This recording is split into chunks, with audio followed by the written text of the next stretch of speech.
I love to run, and I actually got into it during COVID, and something that it was really hard to get into. I'd set a goal to run the half marathon. This was a few years ago. If you guys remember, the hottest day of the year was during the Narratoba Marathon about 3 years ago, and I'd already tried once, kind of as a trial run on my own, and I failed. And so I was extra worried about doing this, and now it was going to be hot. All of that made it just that much more stressful. And actually, then I did run, and because of the heat, because of all this pressure, I had to stop. I had to stop a few times. There was a point about halfway through, maybe a third, 2/3 through, I do think I could make it. And I remember actually kind of thinking to myself, I'm like, this would be a really good story of perseverance for my team if I do better. And see, because at the time, Tripwire was also not doing super great. We were still getting the echoes of COVID, and very consistent in our work, what we were getting, what we weren't. And so I actually used that kind of feeling to really then energize myself to really, if I can do this, then I can maybe inspire my team as well to also get them running again, and not just get running again, but to win and to do better and to run other races as well. And so that's what I did. I basically, I finished the race, and then I told a vision story to my team about finishing that race and using it as a metaphor to how we can. John, you all did? Oh, I'm talking to you first. oh yeah, okay. Sorry, I thought you were having a problem. He's also doing the PowerPoint on the side as well, and we're like trying to like do it in concerts. But I told them a story about what's possible, and I could really feel the energy of the team, and I could feel like I got some applause, even I got some buy-in, and we did. We the second half of that year, we got out of the mud, we got and finished the race, and did really well for that year. So that's what I'm going to talk about today: is a creative vision story. Is really something where we want to get people to have buy-in, and so I don't know about you guys. This is me, though. This is now Doug. Now Doug doesn't talk to future Doug very well. Doesn't send him up. That's future Doug. Pretty cool, right? The future of bright. Uh, we, now Doug doesn't talk to future Doug. Does not send him up for success. Doesn't even show up to the meetings. And so I don't know if anyone is like that. Anyone raise your hands if you kind of you're a living the now person, you don't always plan for the future super well. My wife, great. We're screwed. But if I can't really get myself hooked up to my own vision, then how am I going to get other people? And that's what a vision story does. It really gets our buy-in from our audience. It really helps bring people together and understand where we're going. Or where you're going. So I'm going to talk about three things really quickly in the short time that I have. I'm going to define what a story is, what I mean by it. I'm going to talk about what a vision story specifically is, and then I'm going to give you guys some tips on ways that you can tell your own vision story. All right. So if you are anyone who has to lead groups, anyone who has to get investment, stakeholders, or even just get your kids going, vision stories are for you, and hopefully you'll get something out of this. So let's talk a little bit about what I mean by story. I was having lunch with a colleague, and he was, yeah, he is self-admittedly a very analytical guy. He was a CFO, now he's the CEO of an export and import company. Admittedly, by him, he's saying it's not the most exciting thing in the world. So we're sitting having lunch. He's like, "Yeah, no, I know you this story thing, but like, not everything has story." And I said, "Oh, challenge accepted." Okay. Well, I said, "Well, look, what's going on for your day?" And he told me about that he's flying in a client for a very, very big pitch. And I said, "Okay, so that client, are you going to be sending them in a cab?" He's like, "Oh, we're gonna probably get a limo." I'm like, "Okay, you're not doing this on Zoom. You're not just like emailing in the PDF. No, we are flying them in." Great. Okay. Well, can you get some takeout after? I said, "No, we're gonna take it to a big state there." I was like, "Okay, so rather than do it online, we're gonna fly them in. We're going to send a limo, and we're going to take them out for a very nice dinner." And I said, "Dude, that's story.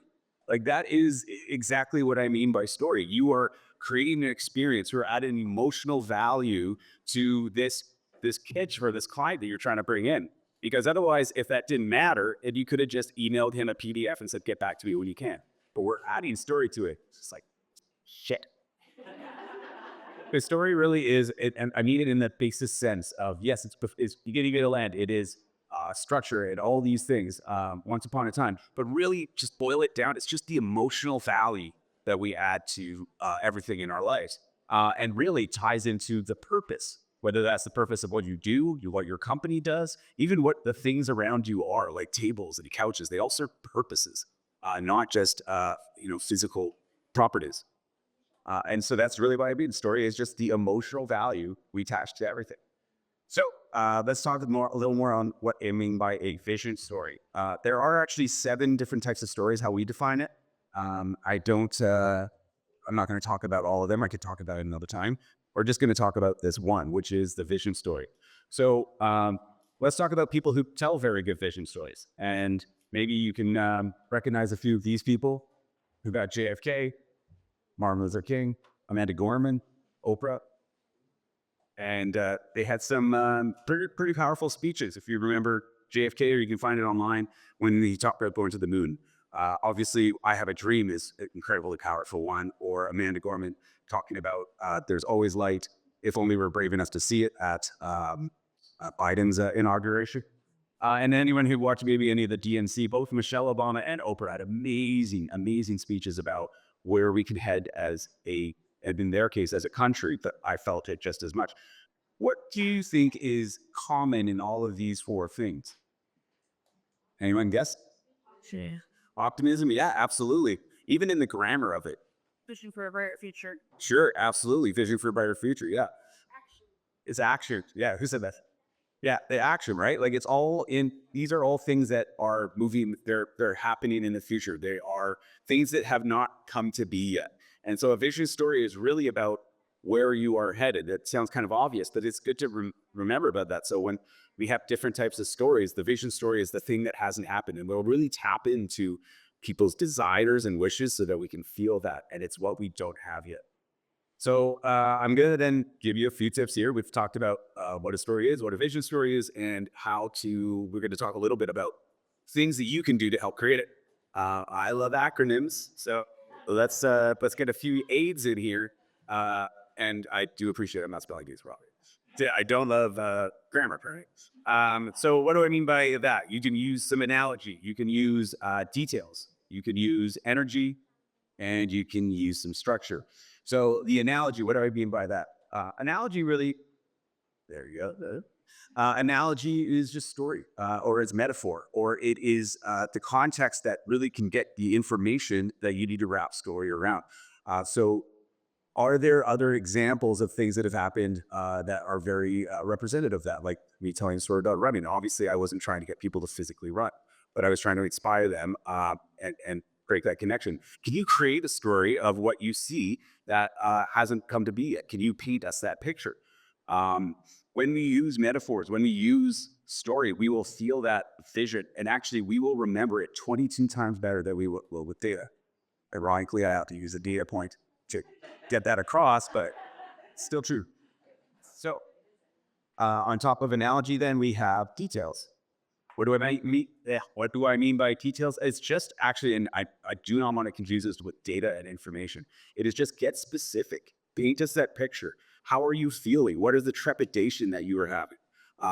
If there's a scenery, like you're in a coffee shop, what was that coffee shop like? What was the sounds like? When we use extra details, we'll feel it and we'll envision it for you. And again, we will connect that much more than if we're just talking in vagueness. We start to picture who knows what, might not even be the right thing that we're trying to do. So then let's get into energy. If I told you it's important for a vision story and I have a vision for a better future, I hope who's with me. I shared yesterday a story about where we were headed as a company. We had our 50th anniversary. I had a lot of large groups this week. It's pretty crazy. And if I had just said that at a very monotone or uninspired way, it's going to be really tough to get people to feel it. You need to bring in a lot of energy. And it doesn't mean you have to be loud all the time, because you can get really quiet. and really let it kind of sit there for a bit. But using that energy, get out of your comfort zone and really share how you're feeling. Because when we feel that, we feel desire. The more we feel the desire of someone's vision, the stronger we want it for them. And then finally, and those who know me know how I feel about story structure.